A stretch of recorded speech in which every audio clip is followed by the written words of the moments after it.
چھوٹے اقدامات بڑی تبدیلیوں کا سبب بنتے ہیں۔ اگر آپ ہمارے علم کے سفر میں ساتھ چلنا چاہتے ہیں تو ویڈیو کو لائک کر کے ہمارے چینل الہدیٰ اکیڈمی کو سبسکرائب کریں اور کمنٹ میں لکھیں مجھے اللہ سے محبت ہے۔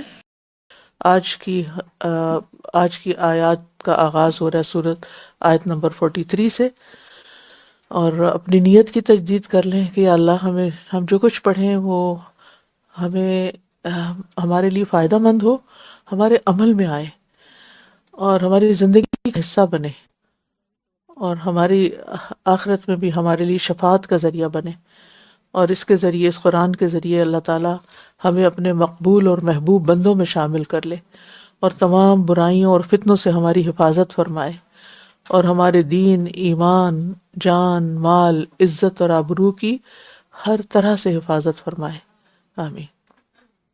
چلیے آغاز کرتے ہیں آیت نمبر 43 سے۔ وقال الملك إني أرى 7 بقرات سمان يأكلهن 7 عجاف و7 سنبلات خضر وأخر يابسات يا أيها الملأ أفتوني في رؤياي إن كنتم للرؤيا تعبرون قالوا أضغاث أحلام وما نحن بتأويل الأحلام بعالمين وقال الذي نجا منهما وادكر بعد أمة أنا أنبئكم بتأويله فأرسلون يوسف أيها الصديق أفتنا في 7 بقرات سمان يأكلهن 7 عجاف و7 سنبلات خضر وأخر يابسات لعلي أرجع إلى الناس لعلهم يعلمون قال تزرعون 7 سنين دأبا فما حصدتم فذروه في سنبله إلا قليلا مما تأكلون ثم يأتي من بعد ذلك 7 شداد يأكلن ما قدمتم لهن إلا قليلا مما تحصنون ثم يأتي من بعد ذلك عام فيه يغاث الناس وفيه يعصرون۔ اور بادشاہ نے کہا کہ میں خواب میں دیکھتا ہوں کہ 7 موٹی گائیں ہیں جنہیں 7 دبلی گائیں کھا رہی ہیں، اور 7 سرسبز بالیاں ہیں اور کچھ خشک اور کچھ دوسری خشک ہیں۔ اے اہل دربار، مجھے میرے خواب کے بارے میں کچھ بتاؤ اگر تم خواب کی تعبیر کر سکتے ہو۔ اللہ سبحانہ وتعالیٰ جب کسی کام کا ارادہ کرتا ہے تو اس کے اسباب مہیا کر دیتا ہے۔ مصر کے بادشاہ کا یہ خواب اللہ تعالیٰ کی تقدیر میں یوسف علیہ السلام کی قید سے عزت و تکریم کے ساتھ رہائی کا سبب تھا۔ اس خواب نے شاہ مصر کو بہت خوف زدہ کر دیا، پریشان کر دیا، لہٰذا اس نے اپنے علم تعبیر کے تمام ماہروں اور سرداروں کو جمع کر کے خواب سنایا اور تعبیر کی فرمائش کی، لیکن کوئی بھی تعبیر نہ کر سکا۔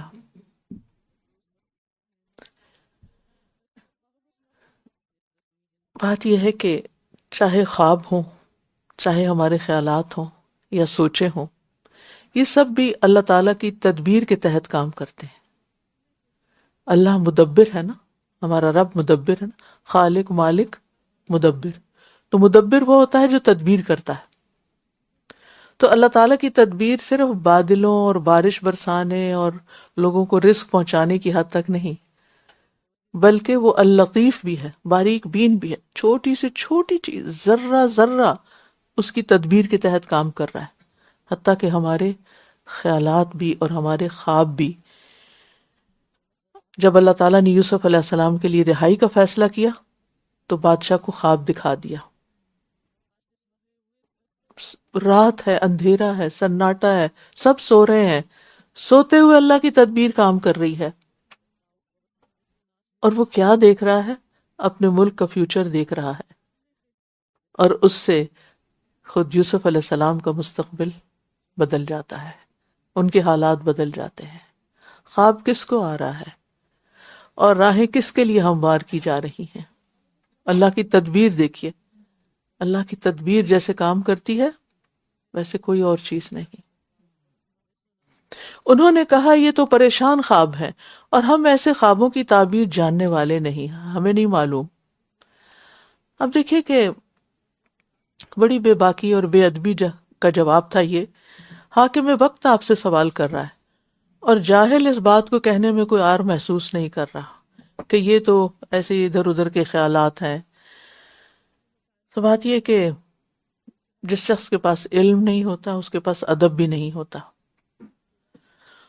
اور ان دونوں میں سے جو شخص رہا ہوا تھا اسے ایک مدت بعد یاد آیا، کہنے لگا ذرا تم مجھے قید خانے تک تو بھیجو، میں تمہیں اس کی تعبیر بتاتا ہوں۔ یوسف، اے بہت ہی سچے انسان، ہمیں خواب کی تعبیر بتاؤ کہ 7 موٹی گائیں ہیں جنہیں 7 دبلی گائیں کھا رہی ہیں، اور 7 سرسبز بالیاں ہیں اور کچھ دوسری خشک ہیں، تاکہ میں لوگوں کی طرف تعبیر لے کر لوٹوں تاکہ وہ جان لیں۔ اب یہاں ہم دیکھتے ہیں کہ وہ جو بادشاہ کے درباری ہیں وہ کس طرح بات کرتے ہیں، اور یہاں ایک قید سے رہا ہونے والا جس کا کچھ وقت یوسف علیہ السلام کے ساتھ گزرا تھا، وہ آ کر کتنے ادب سے بات کرتا ہے، کیونکہ یہ رہا ہونے سے پہلے اپنے خواب کی تعبیر لے چکا تھا اور اس نے اعتراف کیا تھا کہ انا نراک من المحسنین، ہم تجھے محسن دیکھتے ہیں۔ لہذا اس کا ادب دیکھیے، یوسف ایھا الصدیق،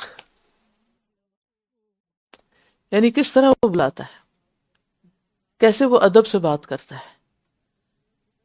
تو بعض شراب پلانے والے لوگ علماء کے ساتھ، انبیاء کے ساتھ، دین والوں کے ساتھ بہت ادب کا معاملہ کرتے ہیں، جتنا ان کے بعض طالب علم بھی نہیں کرتے، جو ان سے براہ راست سیکھ رہے ہوتے ہیں، جنہوں نے ساری زندگی ان سے فیض اٹھایا ہوتا ہے، وہ ادب کرنا بھول جاتے ہیں۔ تو جو کرتا ہے وہ دراصل اپنے ہی لیے کرتا ہے۔ اگر کوئی کسی کا ادب احترام نہیں کرتا تو اس سے دوسرے کی عزت میں کوئی کمی نہیں آتی، خود وہ انسان محروم رہتا ہے بہت ساری خیر سے۔ اور ویسے بھی آپ دیکھیں کہ جس سے آپ کو کوئی کام ہو وہاں بات تو ڈھنگ سے ہی کرنی چاہیے نا، بات کا سلیقہ آنا چاہیے، طریقہ آنا چاہیے۔ تو یہاں ہم دیکھتے ہیں کہ وہ ان کے لیے عزت و تکریم کے القاب استعمال کرتا ہے۔ اس نے کہا تم 7 سال تک متواتر کھیتی باڑی کرو گے، تعبیر بتا دی۔ سو جو تم کاٹو اسے اس کی بالیوں ہی میں چھوڑ دینا، سوائے اس قلیل مقدار کے جو تم کھاؤ گے۔ سبحان اللہ، صرف تعبیر نہیں بتائی، مشکل کا حل بھی بتایا۔ صرف یہ نہیں بتایا کہ میرا تو بس اتنا کام تھا کہ میں نے آپ کو بتا دیا کہ یہ ہے تعبیر، اب تم جانو، تمہارا کام جانے، اب تو تمہیں خود فیصلے کرنے اپنے۔ نہیں، جس انسان کے پاس خیر کی جو بات ہوتی ہے اگر وہ اس کو آگے کر دیتا ہے تو اس خیر کے کام میں اس کا بھی حصہ پڑ جاتا ہے، اور اگر وہ اس کی زحمت نہیں کرتا تو خود محروم رہتا ہے۔ یعنی بعض اوقات ہم سمجھتے ہیں کہ یہ ہماری جورسڈکشن میں نہیں، یا یہ میری ذمہ داری نہیں، لیکن سمجھ آ رہا ہوتا ہے کہ اس کام میں بہتر طریقہ کیا ہے، یہ کیسے کیا جا سکتا ہے۔ تو جب بھی آپ کے پاس اللہ کی دی ہوئی کوئی صلاحیت ہو، کوئی سوچ ہو، اللہ نے آپ کے اوپر کوئی خیر الہام کی ہو، کوئی علم کی بات، کوئی حکمت کی بات، کوئی بصیرت آپ کو اللہ نے دی ہو، تو اس کو آگے شیئر کرنے سے بخل نہ کریں، اور یہ نہ کہیں کہ مجھے اس میں تکلیف اٹھانی پڑے گی۔ تو یہ پیغمبرانہ فراست تھی، اللہ تعالیٰ کا دیا ہوا علم تھا، اور اسی خیر خواہی کی وجہ سے اللہ نے آپ کو پھر آگے بلندیاں عطا کی۔ اگر وہ صرف تعبیر بتا دیتے اور علاج نہیں بتاتے تو کیا ان کے لیے خیر کے دروازے کھلتے جو آگے کھلنے والے تھے؟ نہیں۔ تو جو خیر خواہی ہوتی ہے نا، کسی کی بھی خیر خواہی اور کسی کے ساتھ بھی بھلائی اور اپنے دل سے دوسروں کے لیے خیر چاہنا، یہ بھی خفیہ چیز ہے نا جو آپ کے دل کے اندر ہوتی ہے اور اس کے مطابق آپ کے عمل ہوتے ہیں۔ وہ اللہ کو پتا ہوتا ہے کہ آپ کس درجے کے ہمدرد ہیں کسی کے لیے، آپ کے دل میں کیا ہے، کیونکہ وہ دل دیکھ رہا ہوتا ہے، اور پھر آپ کے ساتھ بھی معاملہ اسی کے مطابق ہوتا ہے۔ یوسف علیہ السلام نے بغیر کسی انعام یا لالچ کے خواب یا کسی لالچ کے خواب کی تعبیر بتائی۔ انہیں کچھ نہیں لینا تھا، ان کے ذہن میں کچھ نہیں تھا، انہوں نے تو صرف اللہ کا دیا ہوا علم آگے شیئر کیا۔ یہ الفاظ ان کے اخلاص اور بے غرضی کو بھی ظاہر کرتے ہیں، اور انہوں نے کوئی شرط نہیں لگائی پہلے مجھے قید سے رہا کرو پھر میں تمہیں بتاتا ہوں کہ تمہارے ساتھ کیا ہونے والا ہے اور میں اس کا حل بتاتا ہوں۔ انہوں نے اس کنسلٹنسی کے کچھ چارجز نہیں لیے، اور یہ انبیاء کا اخلاق ہوتا ہے، اور یہ دین والوں کا اخلاق ہوتا ہے، یہ اللہ والوں کا اخلاق ہوتا ہے کہ وہ ہر چیز دنیا کی لالچ میں نہیں کرتے، وہ بے لوث ہو کر، بے غرض ہو کر دوسروں کی خیر خواہی کرتے ہیں۔ اور کتنے سالوں سے قید خانے میں ہیں، لیکن اور جنہوں نے قید میں ڈالا ہوا ہے ان کی خیر خواہی کر رہے ہیں کہ ان کی دنیا سنور جائے۔ یعنی محسن کے ساتھ تو خیر خواہی کرنی بنتی ہی ہے، لیکن ظالم کے ساتھ خیر خواہی، جو آپ کی پرواہ نہیں کر رہا اس کے ساتھ خیر خواہی، تو کیا اس کا کوئی انعام نہیں ہوگا، اس کا کوئی اجر نہیں ہوگا، اس کا کوئی نتیجہ نہیں ہوگا؟ جو ہم دنیا والوں کے ساتھ معاملہ کرتے ہیں نا، لوگوں کے ساتھ، بعض اوقات اس کا کوئی نتیجہ نہیں نکلتا بظاہر، لیکن جو معاملہ ہم اللہ کے ساتھ کر لیتے ہیں نا، تو اللہ سبحانہ وتعالیٰ اس شخص سے نہیں کسی اور راستے سے آپ کو غیب سے ایسی مدد کرتا ہے کہ آپ حیران ہو جاتے ہیں۔ اللہ کے ساتھ سودا کرنے والا کبھی بھی محروم نہیں رہتا، کبھی بھی۔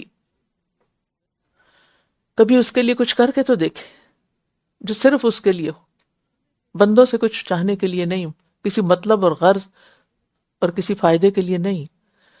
پھر اس کے بعد سخت قحط کے 7 سال آئیں گے، جو کچھ تم نے ان کے لیے پہلے سے جمع کر کے رکھا ہوگا اسے کھا جائیں گے، سوائے اس قلیل مقدار کے جو تم محفوظ رکھو گے۔ پھر اس کے بعد 1 سال آئے گا جس میں لوگوں پر خوب بارش ہوگی اور وہ اس میں رس نچوڑیں گے۔ نیکسٹ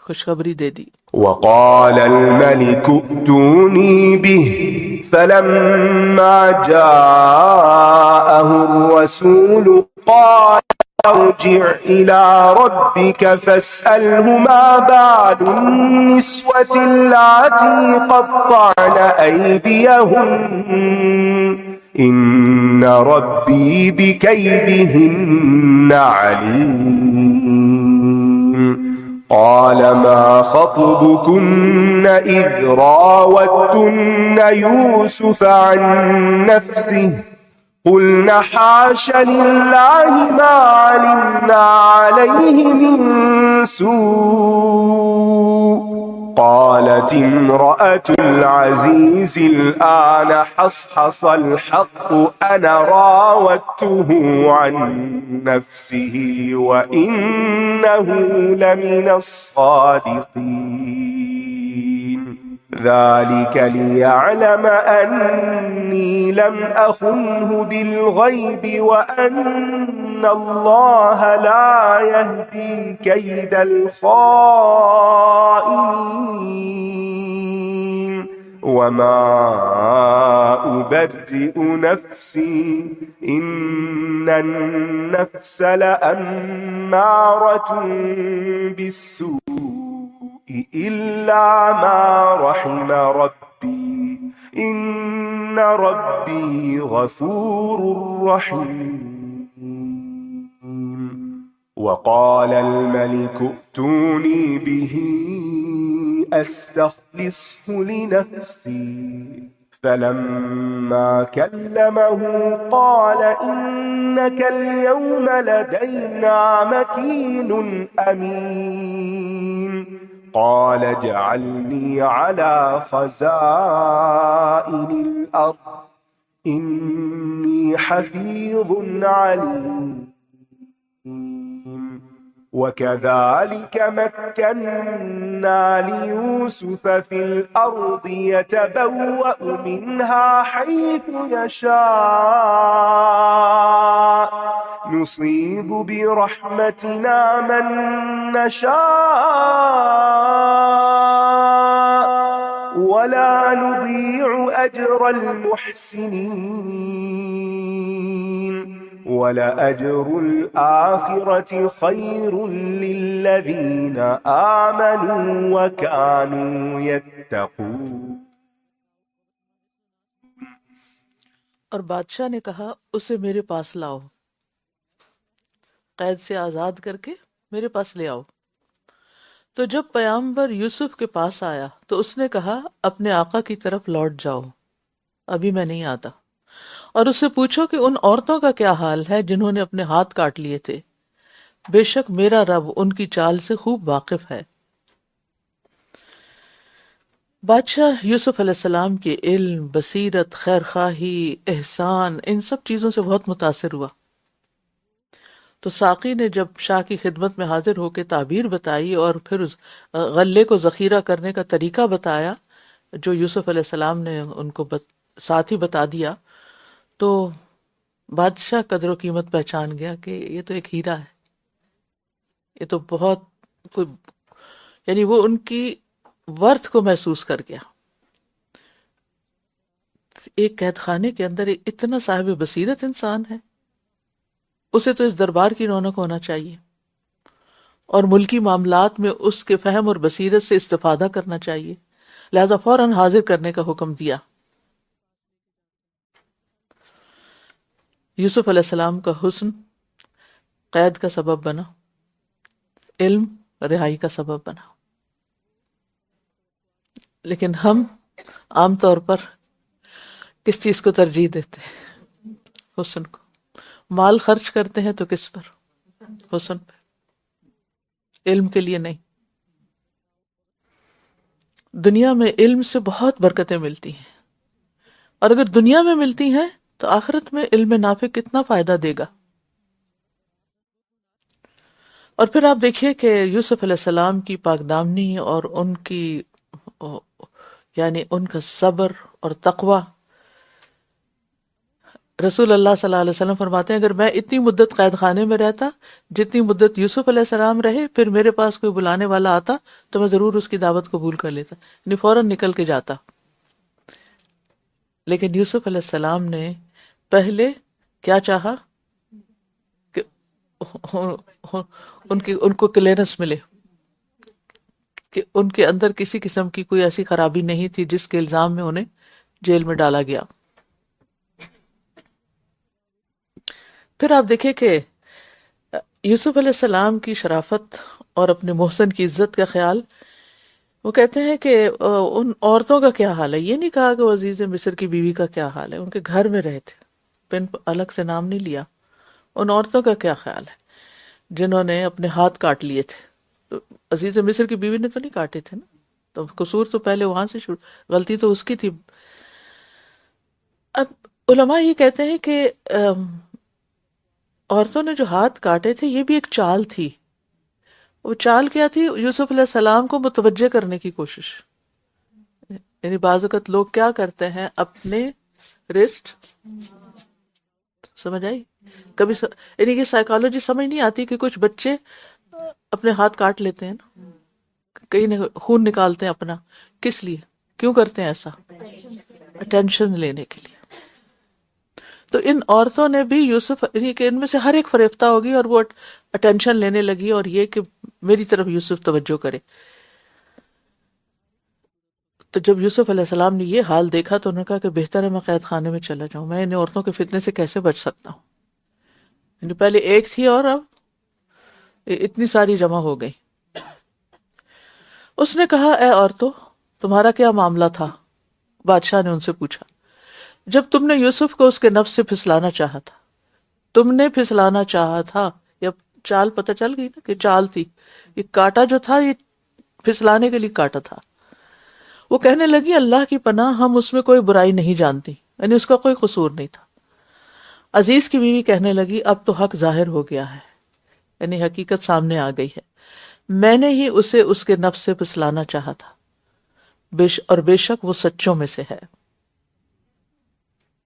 بات یہ ہے کہ کسی پہ کیا گیا ظلم ہو یا کسی پہ باندھا گیا بہتان ہو، اس کو جتنا بھی چھپا لے اللہ تعالیٰ ظاہر کر دیتا ہے. وقت لگتا ہے لیکن سچائی سامنے آتی ہے. اس لیے انسان کو صبر کرنا چاہیے اگر کبھی بھی زندگی میں کسی پر جھوٹا الزام لگے. اور پھر اللہ سبحانہ تعالیٰ نے کس طرح یوسف علیہ السلام کے علم اور معرفت اور ان کی حکمت اور ان سب چیزوں کو لوگوں کے سامنے ظاہر کر دیا. اور پھر یہ کہ یوسف علیہ السلام کو اتنے مواقع جو حاصل تھے، انہوں نے صرف اللہ کے خوف سے کسی کی طرف نگاہ اٹھا کے نہیں دیکھا. تو جو شخص اللہ کے لیے گناہ چھوڑتا ہے اللہ تعالیٰ اسے اس کا بہترین بدلہ عطا کرتا ہے. یہ اس لیے تاکہ عزیز جان لے کہ میں نے اس کی عدم موجودگی میں اس سے خیانت نہیں کی تھی، یعنی اپنے محسن کے ساتھ خیانت نہیں کی تھی، اور بے شک اللہ خیانت کرنے والوں کی چال کو کامیابی کی راہ نہیں دکھاتا. جو رب سے محبت کرتا ہے نا، وہ تنہائیوں میں بھی رب سے خیانت نہیں کرتا. وہ اس وقت بھی خیانت نہیں کرتا جب خیانت کے سارے مواقع اسے حاصل ہوں. اور پھر آپ دیکھیے کہ تقویٰ کا انجام کتنا بہترین ہوتا ہے. آپ دیکھیے اس وقت ہماری یوتھ جس ماحول میں رہتی ہے، ہر طرف فتنہ ہے. ایسے میں جو اپنی نگاہیں جھکا کے رکھتے ہیں اور جو اس برائی کی کھلی دعوت سے اپنا دامن بچا لیتے ہیں، وہ دنیا میں بھی کامیاب ہوتے ہیں. اور اس قسم کے کلچر میں جہاں اس میں سے کوئی چیز نہ گناہ شمار ہوتی ہو، نہ کوئی رکاوٹ ہو، انسان اپنے آپ کو 100 طرح کے دلیلیں دے سکتا ہے اپنے آپ کو مطمئن کرنے کے لیے، کسی بھی غلط راہ پہ چلنے کے لیے. لیکن جو اللہ سے ڈرتا ہے وہ اس کے لیے کوئی بھی ماحول ہو، کہیں بھی ہو. کیا یوسف علیہ السلام کے ارد گرد صحبت صالح تھی؟ نہیں، کچھ بھی نہیں تھا. اللہ کا تقویٰ تھا، ساتھ تھا. تو جب اللہ کا تقویٰ ساتھ ہوتا ہے تو نو میٹر واٹ آپ کسی بھی ماحول میں رہیں، اللہ آپ کو بچاتا ہے. لیکن اگر اللہ کا تقویٰ نہیں نا، تو پرہیزگاروں کے بیچ میں بھی آپ کوئی خرابی کا راستہ نکال لیں گے. اور پھر یہ ہے کہ وَأَنَّ اللَّهَ لَا يَهْدِي كَيْدَ الْخَائِنِينَ، ہر سازش اور خیانت اپنے کرنے والے کی طرف پلٹتی ہے. اور میں اپنے نفس کو بری قرار نہیں دیتا. میں نہیں کہتا میں بہت پاک باز ہوں. بے شک نفس تو برائی پر بہت زیادہ اکسانے والا ہے، سوائے اس کے جس پر میرا رب رحم فرما دے. بے شک میرا رب بہت بخشنے والا، نہایت رحم کرنے والا ہے. اس کے بارے میں کہا جاتا ہے کہ یہ عزیز مصر کی بیوی کا قول ہے، یا یہ بھی کہا جاتا ہے کہ یوسف علیہ السلام کا. بہرحال نفس کی بات ہوئی ہے یہاں. نفس امارہ بھی ہوتا ہے جو برائیوں کا حکم دیتا ہے، لوامہ ہوتا ہے جو گناہ کے بعد ملامت کرتا ہے اور پھر توبہ کی طرف لے جاتا ہے انسان کو، اور مطمئنہ وہ ہوتا ہے جو نیکی اور اچھائی کو پسند کرتا ہے اور اس کی رغبت رکھتا ہے اور برائی سے نفرت کرتا ہے، اور نیکی اس کی فطرت، عادت اور پہچان بن جاتی ہے اس انسان کی. پھر تو بات یہاں یہ ہو رہی ہے کہ نفس کی سرکشی سے اللہ کی مہربانی ہی بچا سکتی ہے. نفس شیطان کی سواری ہے جس کے ذریعے وہ انسان کے اندر داخل ہوتا ہے.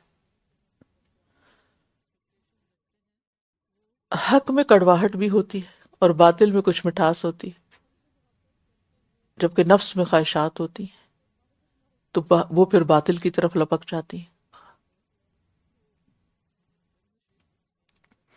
اور پھر گناہوں کا اعتراف جو ہے، یہ ہم میں سے ہر ایک کی عادت ہونی چاہیے. وہ غلطی جو ہم جانتے ہیں اور بعض اوقات وہ جو ہم نہیں جانتے لیکن ہم سے ہو جاتی ہے کسی نہ کسی طرح، ان پہ بھی معافی مانگنی چاہیے. کہ میں اس گناہ کے بھی معافی مانگتی ہوں جو میں نے کیے، یہ جان بوجھ کر کیے، اور میں نے جو انجانے میں کیے، تو اللہ سبحانہ تعالیٰ پھر معاف فرما دیتا ہے کیونکہ رب غفور الرحیم ہے. اور بادشاہ نے کہا اسے میرے پاس لے آؤ، کہ میں اسے اپنی ذات کے لیے مخصوص کر لوں. استخلصہ لنفسی، اخلصہ بھی کہہ سکتا تھا لیکن استخلصہ کیوں کہا؟ کہ زیادہ سے زیادہ اپنے لیے خاص کر لوں، زیادہ سے زیادہ اپنے قریب کر لوں. پھر جب اس نے یوسف سے بات کی تو کہنے لگا آج سے تم ہمارے ہاں بڑے مرتبے والے اور امانت دار ہو. مکین، مکین وہ مرتبہ ہوتا ہے، مرتبے والے کو مکین کہتے ہیں، اور مکانت وہ مرتبہ ہوتا ہے جو صرف ایک یا چند کے سوا کسی کو حاصل نہ ہو. یعنی بہت ہی خاص مقام ہے یہ، VIP. جیسے جبریل علیہ السلام کے بارے میں آتا ہے نا، ان دا ذی العرش مکین، وہ کسی اور کو جگہ نہیں حاصل جو جبریل علیہ السلام کو ہے. اور ان کو کیوں؟ وہی لاتے تھے. سب سے بڑا کام کیا تھا ان کا؟ وہی لانا. علم کی وجہ سے عزت اور مقام اور مرتبہ. اور امین ہر لحاظ سے قابل اعتماد. تو جس کے دل میں ایمان ہو، تقوی ہو، حیا ہو، اللہ کا ڈر ہو، اللہ لوگوں کے دلوں میں بھی اس کا ایک مقام رکھ دیتے ہیں، چاہے وہ ان کے دین پر نہ بھی ہو. تو علم نے بادشاہ کے قریب کیا اور دیانتداری نے ان کو اور آگے بڑھا دیا. جب ان کو کلیئرنس مل گئی سب کی طرف سے تو اس سے پھر وہ اور مخصوص ہو گئے. اور اس سے ہمیں بھی یہ سبق ملتا ہے کہ جو جس کا اہل ہو اسے اس کے مقام پر رکھا جائے. یعنی بڑوں کا ایک مقام ہوتا ہے، چھوٹوں کا اپنا ہوتا ہے، علم والوں کا اپنا ہوتا ہے. تو جو ایسا کرتا ہے وہ ایک انصاف سے کام لیتا ہے، اور وہ اس کو نفس مطمئنہ حاصل ہوتا ہے، کیونکہ اس نے ہر جگہ ہر چیز اپنی جگہ رکھ دی. جیسے آپ اپنے کچن میں ہوتے ہیں، آپ کو سکون کب آتا ہے؟ اور اگر آپ ایک اچھی آرگنائزر ہیں، جب ہر چیز اپنی جگہ پر ہو. ایسا ہی ہے نا. اور اگر کوئی چیز بھی ادھر سے ادھر ہو جائے تو آپ ڈسٹرب ہو جاتے ہیں. تو اسی طرح جو انسان جس مرتبے پر جس کو پہچانتا ہے کہ اس کا یہ مقام ہے اور اس کو وہ مقام دیتا ہے، وہ نفس مطمئنہ والا شخص ہوتا ہے کہ میں نے کسی کے ساتھ زیادتی نہیں کی، میں نے انصاف سے کام لیا. کوئی اپنا ہو پرایا ہو، جو اہل ہے اس اہل کو اس کا مقام دے دیا جائے، چاہے وہ آپ کو پسند ہے یا نہیں پسند، جو ڈیزرو کرتا ہے، جو میرٹ پر ہے. اور ان آیات سے بھی پتہ چلتا ہے کہ خاص حالات میں اپنی جو آگے یوسف نے کہا مجھے آپ اس زمین کے خزانوں پر مقرر کر دیجئے کیونکہ میں بہت حفاظت کرنے والا، خوب علم رکھنے والا ہوں. تو یہ مخصوص حالات تھے نا، قوم کو ایک بڑی مشکل پیش آنے والی تھی، تو یوسف علیہ السلام نے اپنی سروسز آفر کر دی. انہوں نے کوئی عہدہ نہیں مانگا تھا، کیونکہ بادشاہ نے تو پہلے ہی کہہ دیا تھا کہ میں بہت آپ کو خاص مقام دینے لگا ہوں. تو اس میں سے ان کی چوائس کیا تھی؟ اپنی ایکسپرٹی کے لحاظ سے. خود عہدہ مانگنے سے نبی صلی اللہ علیہ وسلم نے منع کیا ہے. آپ نے فرمایا ہم ایسے شخص کو ہرگز عہدہ نہیں دیں گے جو اس کا ارادہ رکھے، جس کی خواہش ہو، جس کی طلب ہو. تو بادشاہ تو خود انہیں عہدے پر فائز کر چکا تھا آلریڈی، لیکن انہوں نے اس کی عملی صورت پیش کی کہ یہ جگہ میرے لیے زیادہ مناسب ہے. اور اگر کوئی کہتا نہیں اس آیت سے یہی مطلب نکلتا ہے کہ عہدہ طلب کرنا چاہیے، تو پھر اس کے اندر یوسف علیہ السلام والے سارے اوصاف بھی ہونے چاہیے، یعنی وہ کوالٹی بھی ہوں. کیونکہ عہدوں کا شوق تو سب کو ہوتا ہے کہ اس کے اندر بھی ایک بڑی لذت ہوتی ہے، عزت ہوتی ہے، لیکن پھر اس کو انسان ڈیزرو بھی کرتا ہے، اس کے اندر وہ قابلیت اور اخلاق بھی ہو. کیونکہ جو عہدے طلب کرنا ہے نا، یہ اپنے آپ کو خود آزمائش میں ڈالنا ہے، لیکن ضرورت کے تحت اپنی صلاحیتیں بتانے میں اور استعمال کرنے میں اور معاملات کو اچھا کرنے میں کوئی حرج بھی نہیں ہے. کیونکہ وہ اصلاح جو ہوتی ہے جتنے لوگوں کے فائدے کی ہوتی ہے وہ سب اجر کا باعث بنتی ہے. یعنی اگر حکومت قابل لوگوں کے پاس ہو، امانت دار لوگوں کے پاس ہو، تو اس کا فائدہ اس عہدے والے کو ہوتا ہے یا عوام کو ہوتا ہے؟ صرف عوام نہیں، ساری مخلوق کو ہو جاتا ہے. کیونکہ وہ ایسے قانون بناتا ہے کہ جس سے جانوروں کا بھی تحفظ ہوتا ہے اور جس سے پانی کے اندر مچھلیوں کا بھی تحفظ ہوتا ہے، اور وہ پھر سب کے خیر اور بھلائی کا بن جاتا ہے. اس کی نظر وسیع ہوتی ہے، وہ سب کے فائدے کا سوچتا ہے. تو اس لیے اگر آپ اپنے آپ کو کسی کام کے قابل سمجھتے ہو والنٹیئر کرنے کے لیے یا کوئی بھی سروسز اپنی دینے کے لیے، تو اس میں پہلے اپنی نیت درست کر لیں، پھر انصاف سے دیکھیں کہ ہاں واقعی آپ کمٹمنٹ نبھا سکتے ہیں، پھر اپنے آپ کو آفر کر دیں. یعنی اللہ نے ہر ایک کو کوئی نہ کوئی صلاحیت دی ہوتی ہے، ان صلاحیتوں کو استعمال کیے بغیر مر جانا، ساتھ قبر میں لے جانا، یہ اپنے ساتھ زیادتی ہے. اپنی صلاحیتوں کو استعمال کریں.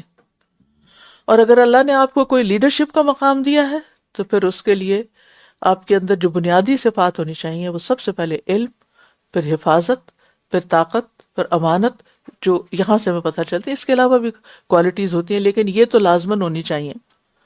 پھر فرمایا اور اسی طرح ہم نے یوسف کو اس زمین میں اقتدار دیا، وہ اس میں جہاں چاہتا قیام کرتا. ہم جسے چاہتے ہیں اپنی رحمت پہنچا دیتے ہیں، اور ہم نیکی کرنے والوں کا اجر ضائع نہیں کرتے. نیکی کرنے والوں کا اجر ضائع نہیں کرتے.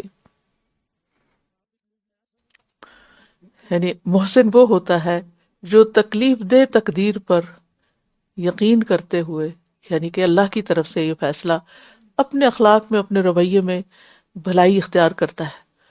تو یہ چیز انسان کو بلندیوں کی طرف لے جاتی ہے. محسنین ہر حال میں صبر کرنے والے ہوتے ہیں. انہوں نے یوسف علیہ السلام نے کنویں میں صبر کیا، غلامی میں صبر کیا، جیل میں صبر کیا، حرام کاموں اور ٹیمپٹیشن میں صبر کیا جس کی طرف عورتوں نے دعوت دی. اسی صبر کی وجہ سے اور محسن ہونے کی وجہ سے آخر کار اللہ نے ان کو عزت عطا کی. اور جو لوگ ایمان لائے اور تقوی اختیار کرتے رہے، یقیناً ان کے لیے آخرت کا اجر بہت بہتر ہے. یعنی مومن اور متقی کے لیے دنیا میں بھی اچھا بدلہ ہے اس کے احسانات کا، اور آخرت میں بھی بہت اچھا بدلہ ہے. وَلَأَجْرُ الْآخِرَةِ خَيْرٌ. بعض اوقات دنیا میں انسان کو اس کی زندگی میں وہ پھل نہیں ملتا، بعد میں اس کی نیک نامی ہوتی ہے تو اس کو نہیں پتا چلتا کہ کیا ہوا میرے کام کا انجام. لیکن آخرت کا اجر تو بہت ہی بہترین ہے جو آگے جا کے اس کو ملے گا. اس لیے جس کا جتنا زیادہ آخرت پر یقین ہوگا وہ اتنا ہی زیادہ تندہی سے اپنی ذمہ داریوں کو نبھائے گا، اس کام کو اپنا سمجھ کر. نیکسٹ. وجاء إخوة يوسف فدخلوا عليه فعرفهم وهم له منكرون ولما جهزهم بجهازهم قال ائتوني بأخ لكم من أبيكم ألا ترون أني أوفي الكيل وأنا خير المنزلين فإن لم تأتوني به فلا كيل لكم عندي ولا تقربون قالوا سنراود عنه أباه وإنا لفاعلون وقال لفتيانه اجعلوا بضاعتهم في رحالهم لعلهم يعرفونها إذا انقلبوا إلى أهلهم لعلهم يرجعون فلما رجعوا إلى أبيهم قالوا يا أبانا منع منا الكيل فأرسل معنا أخانا نكتل وإنا له لحافظون قال هل آمنكم عليه إلا كما أمنتكم على أخيه من قبل فالله خير حافظا وهو أرحم الراحمين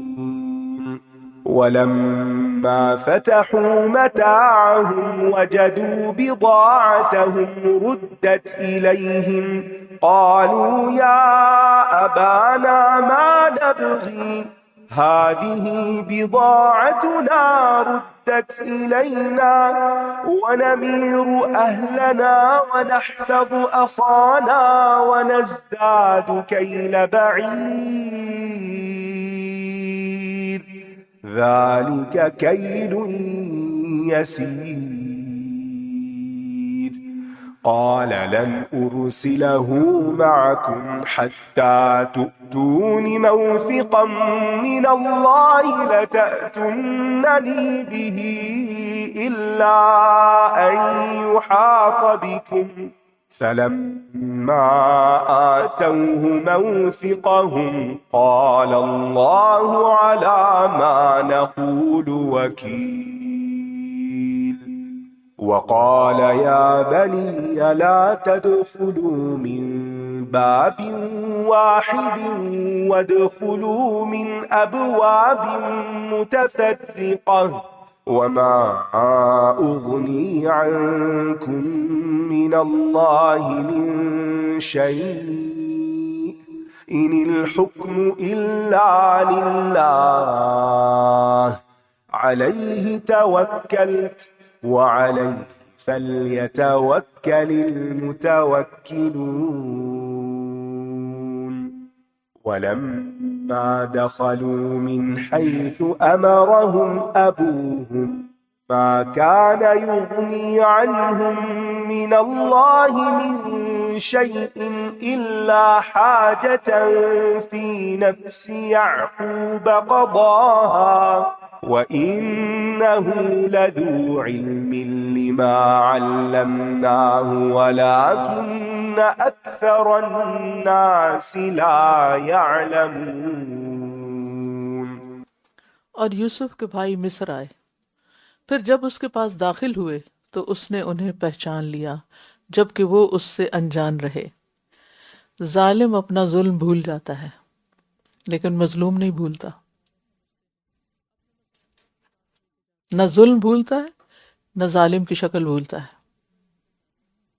لہذا بھائی جب آئے وہ پہچان گئے اور بھائی ان کو نہیں پہچان سکے. اور جب یوسف نے ان کا سامان تیار کر کے انہیں دیا تو کہا تم اپنے اس بھائی کو میرے پاس لے کر آنا جو تمہارے باپ کی طرف سے ہے، یعنی بنیامین کو.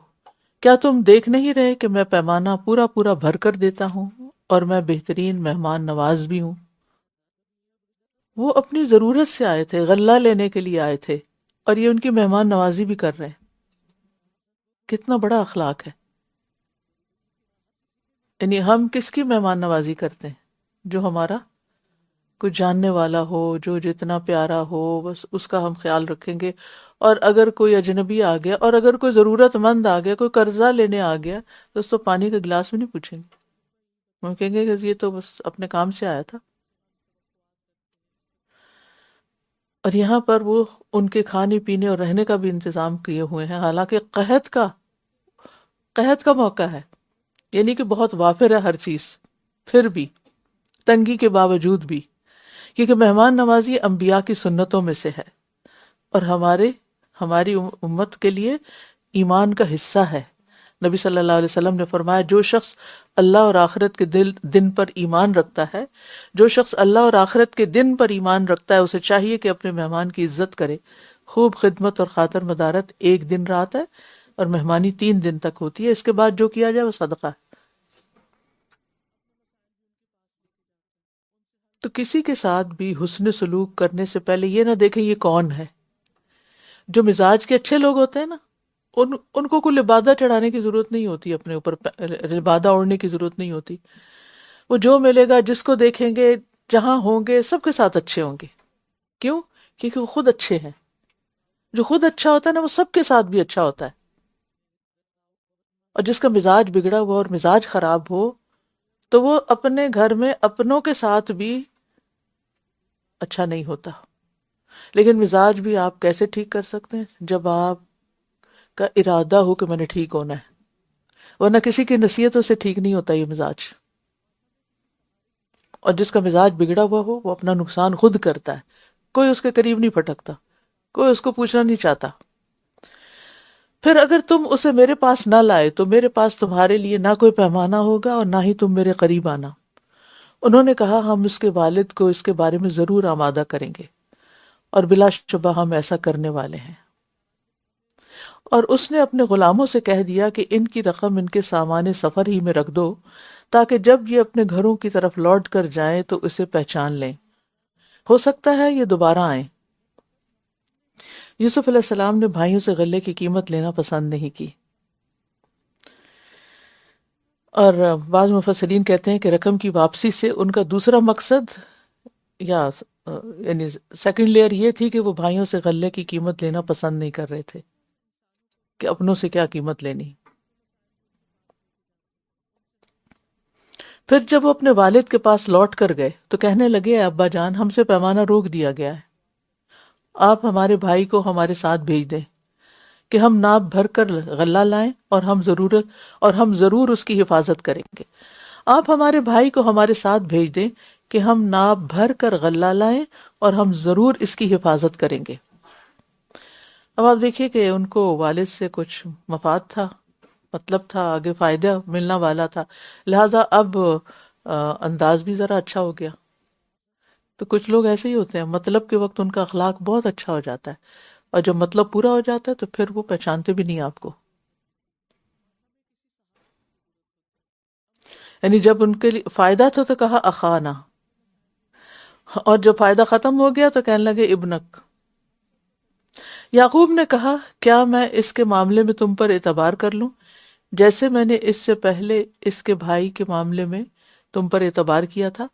بس اللہ ہی بہترین حفاظت کرنے والا ہے، اور وہی سب رحم کرنے والوں سے زیادہ رحم کرنے والا ہے۔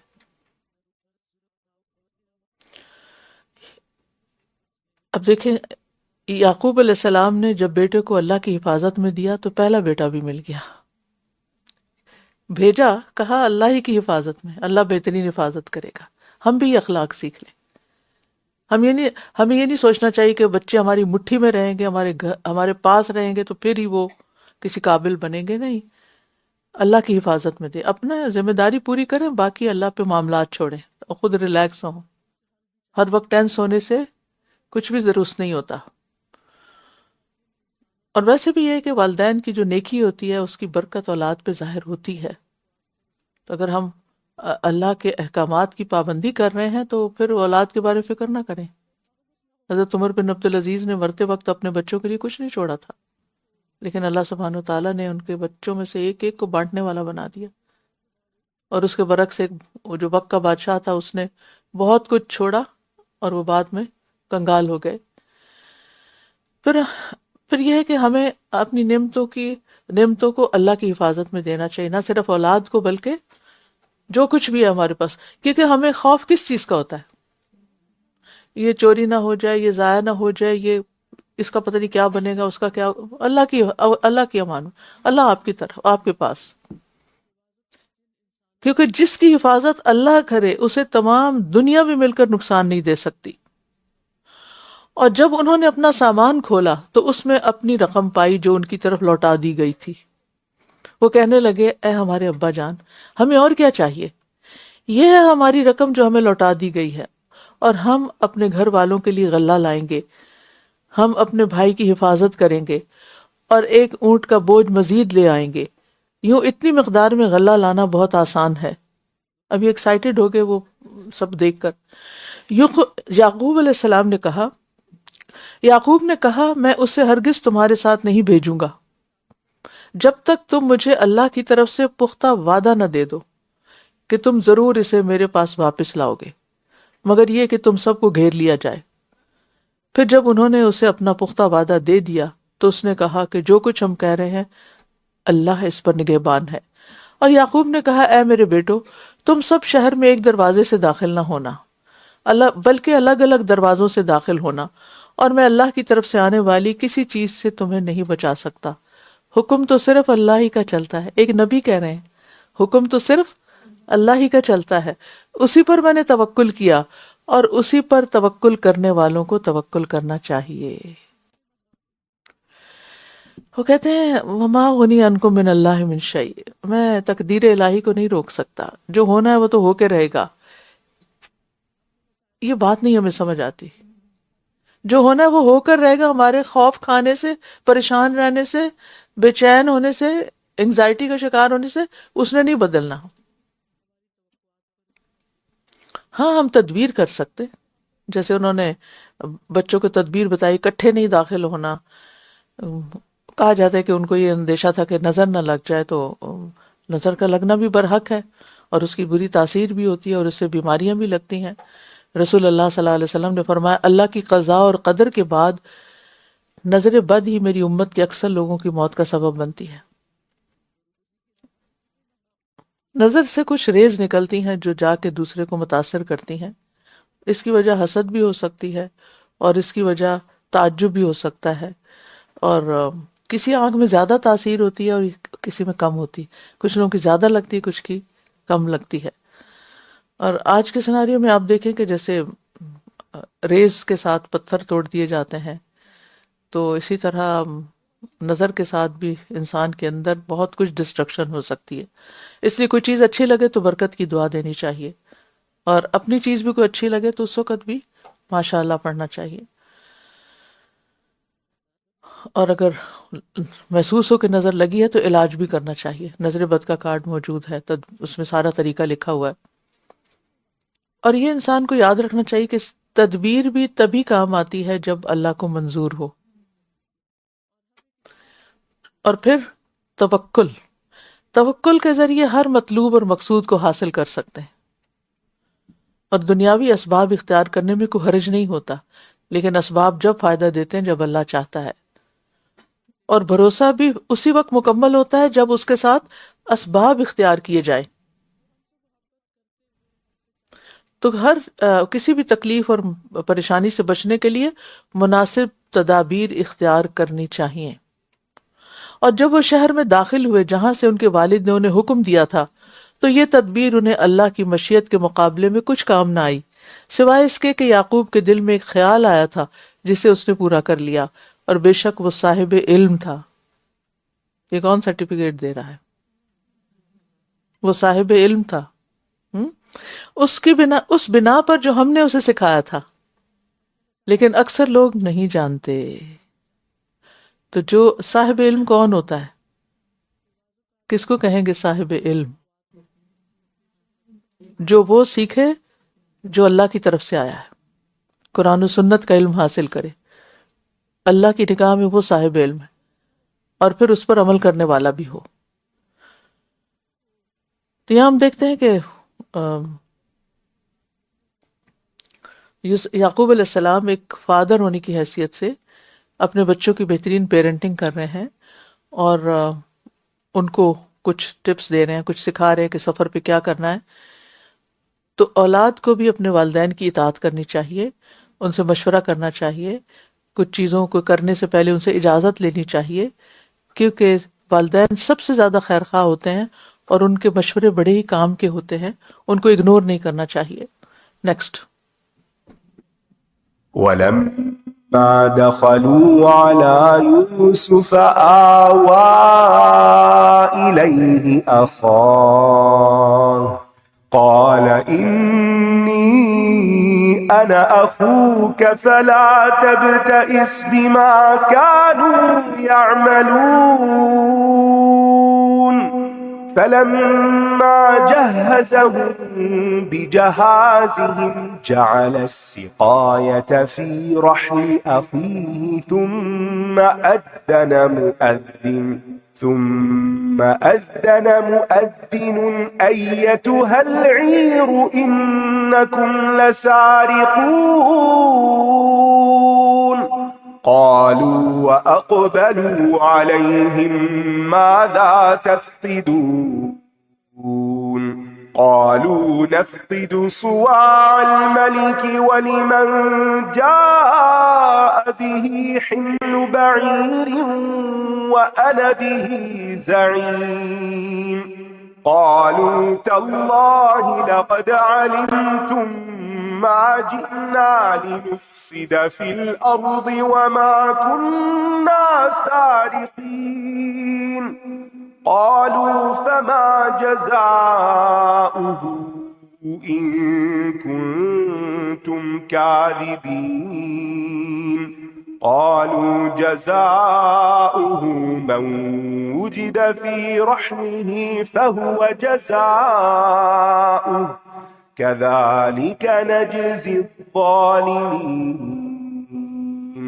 فبدأ بأوعيتهم قبل وعاء أخيه ثم استخرجها من وعاء أخيه كذلك كدنا ليوسف ما كان ليأخذ أخاه في دين الملك إلا أن يشاء الله نرفع درجات من نشاء وفوق كل ذي علم عليم قالوا إن يسرق فقد سرق أخ له من قبل فأسرها يوسف في نفسه ولم يبدها لهم قال أنتم شر مكانا والله أعلم بما تصفون قالوا يا أيها العزيز إن له أبا شيخا كبيرا فخذ أحدنا مكانه إنا نراك من المحسنين قال معاذ الله أن نأخذ إلا من وجدنا متاعنا عنده إنا إذا لظالمون. اور جب وہ سب یوسف کے پاس داخل ہوئے تو اس نے اپنے بھائی کو اپنے پاس جگہ دی. کہا میں تیرا بھائی ہوں، بس جو کچھ یہ کرتے رہے ہیں تو اس پر رنج نہ کرنا. مشکلات پر صبر کرنے والوں کی تقدیر انسان کی آنکھوں کی ٹھنڈک بنتی ہے. جب انسان اللہ کے فیصلوں کو قبول کر لیتا ہے نا تو پھر غم نہیں کرتا کہ اللہ نے بھیجا نا، یہ مشکل اللہ نے بھیجی ہے تو پر اس پر صبر کرنا ہے، اللہ سے راضی رہنا ہے. اور پھر بھائی کا رشتہ کتنا پیارا رشتہ ہوتا ہے، اور اس پیارے رشتے میں انسان بغیر کہے بھی بہت سی باتیں سمجھ لیتا ہے. یعنی انہوں نے آ کے کوئی اپنی داستان نہیں سنائی ہوگی کہ میرے ساتھ یہ کیا کرتے رہے ہیں، لیکن جو کچھ ان کا رویہ تھا، جیسا اس سے انہیں اندازہ تھا، کیونکہ یہ بنیامین اور یہ سگے بھائی تھے نا، تو وہ ستیلے تھے، اور ہر دور میں ستیلے بہن بھائیوں کا آپس میں ان کی چپکلش رہتی ہے اور کچھ نہ کچھ ایسی چیزیں ہوتی ہیں. اور اصل ہمدرد اور مہربان وہ ہوتا ہے جو بن کہے آپ کی بات سمجھ جائے، آپ کو بہت بتانا نہ پڑے، وہ آپ کی ضرورت سمجھ جائے، آپ کے دل کا حال جان لے. اور یہ ایسا ہوتا ہے، یعنی اگر آپ کسی میں دلچسپی رکھتے ہیں نا تو آپ کو خود بخود محسوس ہوگا، اس کے چہرے کے اثرات سے، اس کی بات سے، اس کی آواز سے، اس کی ہر چیز سے. اور پھر آپ دیکھیں کہ فلا تبتئس بما کانوا یعملون، آپ جتنے بھی اچھے بن جائیں، لوگ آپ کو ہمیشہ اچھا نہیں کہیں گے، کوئی نہ کوئی آپ کو تکلیف دیتا ہی رہے گا، اور کچھ لوگوں کی باتیں تو آپ کو ہمیشہ ہی تکلیف دیتی ہیں. تو ان سب باتوں کے جواب میں ہمارا رویہ کیا ہونا چاہیے کہ ہمارے دل کا سکون برقرار رہے.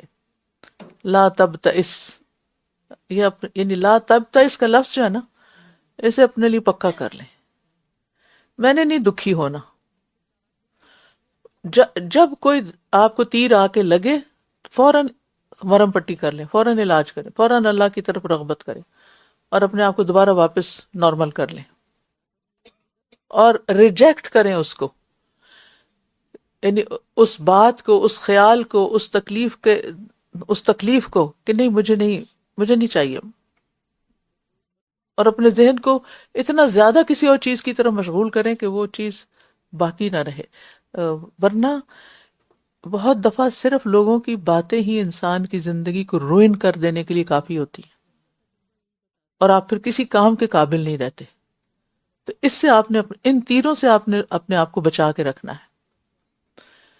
اور اگر کوئی مخلص ہے اور اس نے کوئی ایسی بات کہہ دی تو اس کی اچھائی کو یاد کر لیں، اور اگر کوئی حاسد ہے تو اس کی بات کی پرواہ نہ کریں کہ یہ اپنے حسد میں جل کوڑ رہا ہے، اس نے تو یہ کرنی ہے جلی کٹی، تو اس لیے مجھے سنی انسنی. یعنی انسان کو جب سمجھ آتی ہے یہ تو ہے ہی ایسا، تو پھر کیا اس کا برا ماننا جو ہے ہی ایسا. پھر جب اس نے ان کا سامان انہیں تیار کر کے دیا تو اپنے بھائی کے سامان میں پینے کا پیالہ رکھ دیا. پھر ایک پکارنے والے نے پکار کر کہا، اے قافلے والو، تم لوگ یقیناً چور ہو. اب یہاں انہوں نے ایک جائز ہیلہ اور تدبیر کی تھی تاکہ اپنے بھائی کو روک سکیں. قافلے والے ان کی طرف متوجہ ہو کر کہنے لگے، تم کیا چیز گم پاتے ہو؟ انہوں نے کہا ہم بادشاہ کا پیمانہ گم پاتے ہیں، اور جو اس کو لے کر آئے اس کے لیے ایک اونٹ کا بوجھ غلہ بطور انعام ہے. ایک اونٹ کا بوجھ غلہ یعنی ایک اونٹ جتنا اٹھا سکتا ہے، اور میں اس کا ضامن ہوں. انہوں نے کہا، اللہ کی قسم، بے شک تم جانتے ہو کہ ہم اس سرزمین میں فساد کی غرض سے نہیں آئے اور نہ ہی ہم چور تھے. یعنی یعقوب علیہ السلام کے بیٹے جو تھے بہرحال ایک نبی کے بیٹے تھے، اور ان کے اندر خیانت نہیں تھی، چوری نہیں تھی. کہا جاتا ہے کہ انہوں نے اپنے اونٹوں کے منہ باندھ رکھے تھے کہ وہ لوگوں کی کھیتی باڑی میں منہ نہ مار دیں، کہ نقصان نہ کریں، اور انہوں نے وہ سرمایہ بھی واپس لے آئے تھے جو ان کے سامان سے ان کو ملا تھا، تو اس لحاظ سے وہ اچھے بھی تھے. تو انہوں نے کہا کہ ہم چور نہیں ہیں. انہوں نے کہا، اگر تم جھوٹے ہوئے تو اس چور کی سزا کیا ہے؟ انہوں نے کہا، اس کی سزا یہ ہے کہ جس کے سامان میں وہ پیالہ پایا جائے تو وہ خود ہی اس کا بدلہ ہے. ہم ظالموں کو اسی طرح سزا دیتے ہیں. یعنی یہ ان کے قانون میں تھا. تو اس نے اپنے بھائی کے تھیلے سے پہلے ان کے تھیلوں کی تلاشی لینی شروع کی، پھر اس پیالے کو اپنے بھائی کے تھیلے سے برآمد کر لیا. اس طرح ہم نے یہ تدبیر یوسف کے لیے کی، یعنی اللہ نے یہ اعلان کیا تھا کہ یہ طریقہ اختیار کرو، ورنہ وہ بادشاہ کے قانون کے مطابق اپنے بھائی کو اپنے پاس روک نہیں سکتا تھا، مگر یہ کہ اللہ ہی چاہتا. ہم جسے چاہتے ہیں درجات میں بلند کر دیتے ہیں، اور ہر علم والے سے اوپر ایک زیادہ علم والا ہے. یعنی علم ہونے کے باوجود یوسف علیہ السلام اپنے بھائی کو اپنے پاس رکھنے کی تدبیر نہ کر سکے، تو اللہ نے وہ تدبیر ان کے لیے پیدا کی، ان کو سجائی. تو اسے کیا پتہ چلتا ہے کہ ہمارا علم ہمارے کام نہیں آتا ہر وقت. ٹھیک ہے، کہیں کہیں تو یاد آ جاتی ہیں کہ چیزیں کیا کرنی ہے، کب کرنا، لیکن کتنی دفعہ ہم جو جانتے بھی ہیں عمل کے وقت وہ بھول جاتے ہیں. ہوتا ہے ایسے ہی ہوتا ہے، یعنی بھول جاتے ہیں ہم کرتے ہوئے. پھر جس کے اوپر اللہ کی رحمت ہوتی ہے نا، اللہ اس کو یاد کرا دیتا، او نو اس طرح نہیں، ایسے کرنا ہے، تو وہ فوراً رجوع کر لیتا ہے، اپنی اصلاح کر لیتا ہے. تو اللہ تعالیٰ فرماتے ہیں کذالک کدنا لیوسف. تو جب لوگ آپ پہ ظلم کریں نا اور بے جا رویہ آپ کے ساتھ، بے جا ناروا رویہ اختیار کریں، تو وہ ذرا صبر سے کام لے لیں اور ان کے خلاف اللہ کی چال کا انتظار کریں. اور یہاں یہ یاد رکھیں کہ کچھ تدبیریں جائز ہوتی ہیں اور کچھ ناجائز بھی ہوتی ہیں. اور قصہ یوسف میں 3 تدبیریں. ایک یوسف کے بھائیوں کی تدبیر تھی، کیا؟ کنویں میں پھینکنے کی. فَيَكِيدُوا لَكَ كَيْدًا. عزیز مصر کی بیوی کی تدبیر تھی، جس کا سبب کیا تھا؟ شہوت. اور بھائیوں کی تدبیر کا سبب کیا تھا؟ حسد. ایک یوسف علیہ السلام کی تدبیر تھی کذالک کدنا لیوسف، جو اللہ کی طرف سے ان کو سجائی گئی تھی. اس کا مقصد کیا تھا؟ خاندان کو اکٹھا کر سکیں.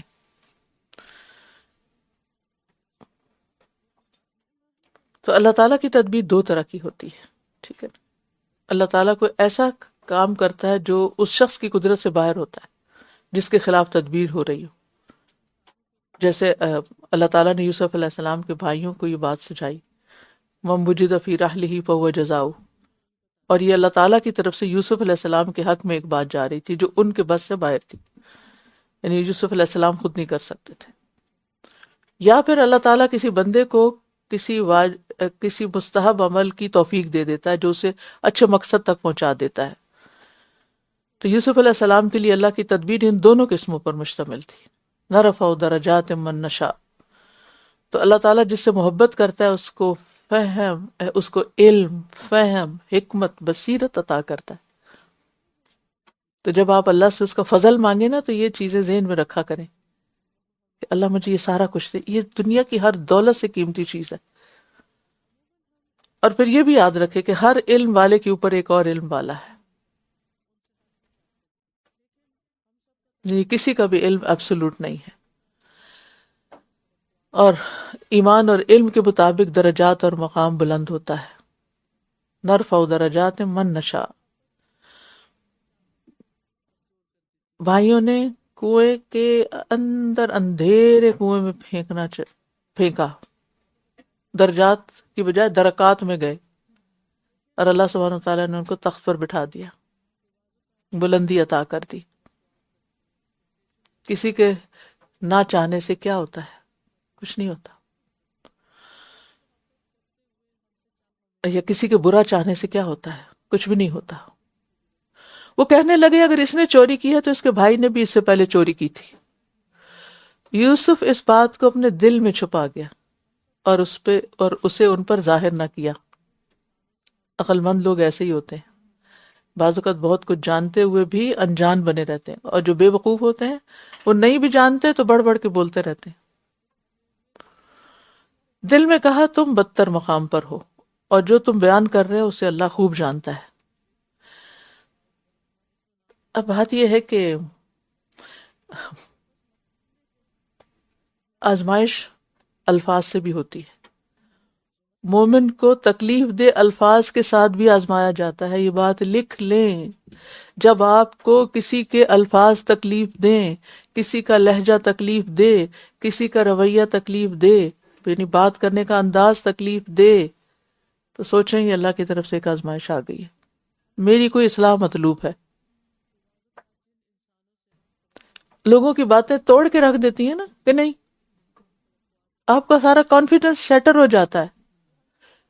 تو آپ یہی سمجھیں کہ یہ اللہ کی طرف سے میرا امتحان ہوا ہے، اور اس کے ذریعے اللہ نے مجھے زندگی میں ایک بڑے کام کی بات کو سکھا دی ہے. اور اس کے علاوہ یہ ہے کہ جتنی بھی نفرت یا محبت چھپا لینا، انسان کے رویے اور الفاظ اس کو ظاہر کر دیتے ہیں. رویوں سے پتہ چل جاتا ہے. اتنے سال گزر گئے، یوسف کا کچھ پتہ نہیں، پھر بھی نفرت دل میں رکھی ہوئی ہے، اور یہاں آ کے یوسف کے سامنے وہ لفظ بول دیتے ہیں، ایکسپوز ہو جاتے ہیں. بدگمانی، حسد، کتنی بری بلا ہے جو سال ہر سال میں بھی نہیں نکلی، یعنی یوسف کے نگاہوں سے ہٹ جانے کے بعد بھی نہیں ختم ہوئی. عجیب چیز ہے نا، انسان کی نفسیات کتنی عجیب. یعنی انسان بعض چیزیں، یعنی کسی سے ضد لگا بیٹھتا ہے تو مر کے بھی نہیں اس کو بخشتا. اور یہاں یوسف علیہ السلام کا رویہ دیکھیں، اتنی بڑی بات سن کے، اپنے اوپر سامنے سے چوری کا الزام سن کے خاموش. جب بات کرنا اور خاموش ہونا برابر ہو تو خاموشی بہتر ہے، اور جب بات کرنا فائدہ مند ہو تو خاموشی سے بہتر ہے بات کرنا. اور جب بات کرنا اور خاموش ہونے میں خاموشی نقصان دے تو پھر بھی بات کرنا بہتر ہوتا ہے. یہ بھی حکمت کا، اس کا تعلق حکمت سے ہے کہ آپ کس موقع پر کیا کریں. لیکن بہت سے مقامات پر خاموشی بڑا فائدہ دیتی ہے. لیٹ گو، جانے دو، ابھی وقت نہیں. یوسف عارض عن ھذا، بیوی نے اتنا بڑا کرائم کیا ہے اور ثابت ہو گیا ہے کہ عزیز مصر کی بیوی جو ہے وہ خطا کار ہے، شوہر کو پتہ چل گیا ہے، گواہی آ گئی ہے، تو کیا کرتا ہے؟ گھر میں فساد نہیں کریٹ کرتا. یوسف عارض عن ھذا واستغفری لذنبک، استغفار کر لو. اپنے گھر کے تعلقات کو تماشا نہیں بنانا چاہیے. میاں بیوی کے درمیان بعض اوقات ایسی چیزیں ہو جاتی ہیں، میاں کو پتہ چلتا ہے بیوی نے کچھ غلط کر دیا، یعنی اس ریفرنس میں جو خاص تعلق شوہر بیوی کا ہوتا ہے نا، شوہر کو پتہ چلتا ہے، بیوی کو پتہ چلتا ہے شوہر چیٹ کر رہا ہے، کسی اور عورت کے ساتھ گپ شپ لگا رہا ہے، لمبے لمبے فون آ رہے ہیں، ٹیکسٹنگ ہو رہی ہے، اور آپ مضطرب ہو رہے ہیں، بے چین ہو رہے ہیں، تکلیف میں ہیں، سب کچھ. ہنگامہ کھڑا نہ کریں، صبر کے ساتھ دیکھتے جائیں اور سوچیں کہ کیسے ٹیکل کرنا ہے اس کو. اور ایک ہے نا مدد کرنے والا، کون ہے وہ؟ اس سے بڑھ کر کون جانتا ہے؟ اس کو بتائیں، اس سے مدد مانگیں، اس کی طرف رجوع کریں، اپنا رویہ شوہر کے ساتھ اور اچھا کر دیں،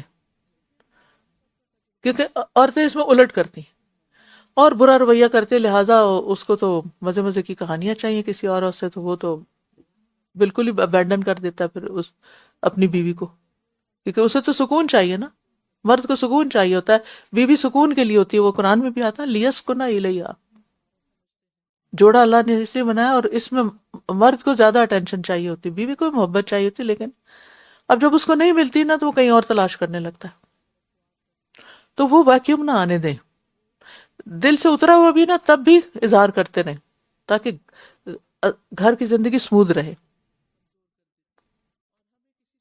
اور پھر وجہ معلوم کریں کہ یہ نوبت آئی کہاں سے، وہ جڑ کاٹیں وہاں سے، حکمت کے ساتھ، تدبیر کے ساتھ. غصے کے ساتھ اور ریزنٹمنٹ کے ساتھ اور چیخنے چلانے سے کچھ حل نہیں ہونے والا، کچھ نہیں بننے والا. وہ وقتی طور پہ کیا ہوگا، سہم جائے گا کہ یہ بہت غصے میں آ گئی ہے چلو، اور پھر وہ جھوٹ بولنے لگے گا، پھر وہ گھر سے غائب رہنے لگے گا، پھر وہ کوئی اور رستہ اختیار کر لے گا. کہاں تک بات جائے گی؟ تو عقل مندی کا تقاضا کیا ہے؟ آرزن ہاذا، اور اللہ سے دعا، اللہ سے مدد، اور حسن اخلاق کا اعلیٰ ترین مقام کہ ظاہر بھی نہیں کرنا کہ مجھے سب کچھ پتا ہے. ریسنٹلی ایک خاتون بہت ہی نیک، بہت ہی اچھی، بہت قابل، ان کے ساتھ اسی طرح کا ایک مسئلہ بہت بہت تکلیف دے، مجھ سے ایڈوائس لی. یہ جو اس وقت میں دے رہی ہوں نا آپ کو ایڈوائس، یہی میں نے ان کو دی. اور وہ مسلسل کرب سے گزر رہی ہیں، لیکن مختلف طریقے اختیار کر رہی ہیں کہ وہ جو شیطان نے پکڑ لیا نا شوہر کو، اب اس سے چھڑانا ہے، اور اس کے لیے بڑی طاقت چاہیے. شوہر کو بے راہ روی سے نکال کے راہ راست پر لانے کے لیے بڑی محنت لگتی ہے، اور جو یہ قربانی کرتا ہے وہ ولی اللہ ہی ہوتا ہے پھر، کیونکہ اس کے لیے بڑا صبر چاہیے ہوتا ہے. اور جتنا فتنہ ہے باہر، تو ایسی باتیں ہر دوسرے گھر کی کہانی ملے گی. جب اللہ کی حدیں توڑتے ہیں، جب اتنی اوپن، اتنا فری سوسائٹی ہے، اور آپ نے خود سلیکٹ کیا رہنا یہاں، تو پھر یہ چیزیں تو نظر آئیں گی. اور یہ صرف یہاں نہیں، دنیا میں کہیں، ہر جگہ یہ فساد ہے. تو اس لیے جہاں بات کرنا اور خاموش رہنا برابر ہو جائے، خاموشی زیادہ بہتر ہے. اور بعض اوقات ظالم کا معاملہ اللہ کے حوالے کرنا پڑتا ہے، اللہ تو سنبھال اس کو، تو ہدایت دے اس کو، اور خود خاموش رہنا پڑتا ہے، بد اخلاقی پہ نہ اترے. جو پچھلے گناہوں پر جو تان و تشنیع ہوتی ہے نا، یہ ایک گھٹیا اخلاق والوں کا کام ہوتا ہے. وہ فلاں دن تم نے یہ کیا تھا نا، اور وہ اس موقع، وہ تو شادی کے دن تم نے مجھے کھانا بھی نہیں پوچھا، اور تمہاری ماں نے یہ کر دیا، اور تمہارا فلانا کر دیا، اور پتہ نہیں کیا کیا گٹھڑی رکھی ہوئی ہوتی ہے، کھول کھول کے اس میں سے پھینکتے رہتے ہیں وقتاً فوقتاً. کوئی ایسی باتوں سے کچھ سدھرا، کچھ حل ہوا، کچھ فائدہ ہوا؟ کچھ بھی نہیں. تو یہ عظیم اخلاق والے اور برے اخلاق والے لوگوں کے درمیان یہ فرق ہوتا ہے. الماضی لا یذکر، ماضی کو نہیں یاد کرتے، ماضی کا تانا نہ دیں، جو ہو گیا سو ہو گیا، وہ پیچھے کا اللہ بھی معاف کر دیتا، آپ بھی نکال دیں، ہو گیا نا، اب اس کو پلٹا تو نہیں سکتے. یعنی وہ بھائی تو خود چور تھے جنہوں نے یوسف علیہ السلام کو باپ سے چرا کے ایک طرح سے وہ کنویں میں پھینک دیا تھا،